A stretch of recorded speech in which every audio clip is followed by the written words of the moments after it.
It's been said that America doesn't fight wars. Americans do. The ideals of the nation are manifested in the courage and sacrifices of its citizens. Sacrifice was a well-known word in America during and well before World War II. The Great Depression was still very real. Nazi Germany was on the march. Japan was a looming threat. And in Buffalo, New York, a young man named Stu Hedley was looking for adventure. He would find it in the United States Navy, on the battleship West Virginia, at an idyllic Hawaiian port named Pearl Harbor.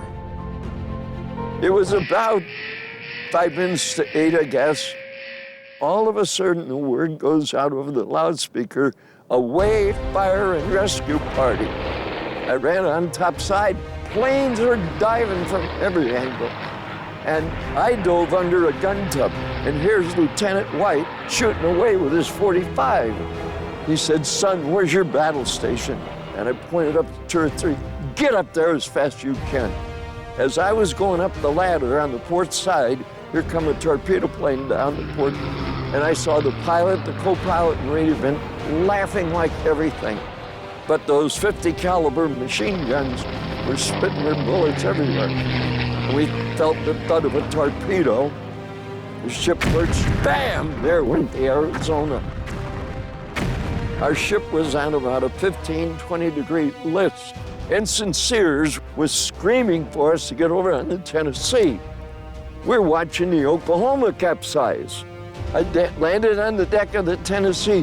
Where do you think this idiot was going? I was headed right back up into turret 3, and a Marine lifted me off with his foot. And I asked him, "What do you want us to do? Get over on the beach?" I says, "How? Swim, you idiot." Fire was as high as the ship. When I come to the surface, I thrash like mad to get the fire, oil, water away. And that was the hottest breath of air I ever breathed in my life. By 8:10 a.m., just 15 minutes after the first bomb fell, the main battle force of the Pacific Fleet was crippled. From the NBC newsroom in New York, President Roosevelt said in a statement today that the Japanese have attacked the Pearl Harbor. I'm a relative kid at this time. Grew up in an isolated, wonderful little area with good education and go to the beach every day in the summer and all that kind of stuff. And all of a sudden, the world changes. So I just signed up, and then after a few months of taking courses at Cooper Union, I said, "Hey, give me active duty." For young Link Ward, the war had just begun. Stu Hedley's war continued. He would survive a series of vicious battles aboard the cruiser San Francisco as American resilience began to tell. On the home front, the nation's latent industrial might had been unleashed, a force inconceivable to its Axis enemies. By 1943, while enemy war production tripled, America's had multiplied by 25 times. In San Diego, the population doubled as war defense plants expanded. New names would become familiar to generations of San Diegans: Solar, Ryan, Roar. At Consolidated Vultee, almost 7,000 B-24 bombers would roll off local assembly lines, 11 every day. The war would engender a profound sense of purpose, and in many cases, repurpose, across the entire region. Vast infrastructure would be built to support a burgeoning military presence and create the foundation for San Diego's post-war growth and present-day success.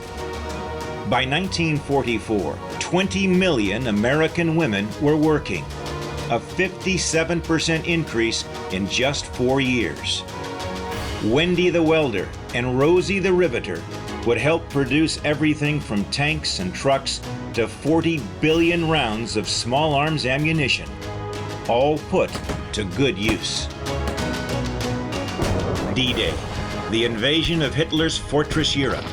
500 Americans will die on bloody Omaha. Within 2 weeks, 40,000 more are casualties, one every 47 seconds. But fierce determination propels American momentum. D-Day shifted the whole focus of America to me, but from an East Coast standpoint, the Pacific was a long ways away. Our efforts were trying to help rescue some of the Brits who were trapped up in parts of Holland and Belgium, and then the Battle of the Bulge area, and then breaking through to around Eichweiler and Weissweiler and that part of Germany and all the way through to the Elbe River. The war in Europe was over. But the celebration in San Diego was muted. There was still a job to do. We were then sent down to Marseilles, France, to go over to Manila to prepare for the invasion of Japan. I was thinking some words that I won't express to you. There was a state of mind at that time with most of us. You never thought you were going to die. If it was going to happen, it would happen when you're thinking alive, and you want to get the Japs and get it over with. So we were 2 or 3 days out, and all of a sudden, the ship made a violent turn from going like this to going like that. And at the same time, now hear this, now hear this. The destination of this ship is Newport News, Virginia. World War II was over. The Japs surrendered. Several of us went to our bunks, grabbed our rifles, disassembled them piece by piece and threw them in the ocean. We were done. 16 million Americans served in World War II, supported by millions more on the home front. All gave their best. More than 400,000 gave their all. They had come from across the country and put their lives on the line around the world. Thousands departed from this very pier, where the USS Midway, a symbol of America's freedom, is birthed today. We were bounded by a common goal. We collectively cohesed to try to arrive at that goal, and we achieved it.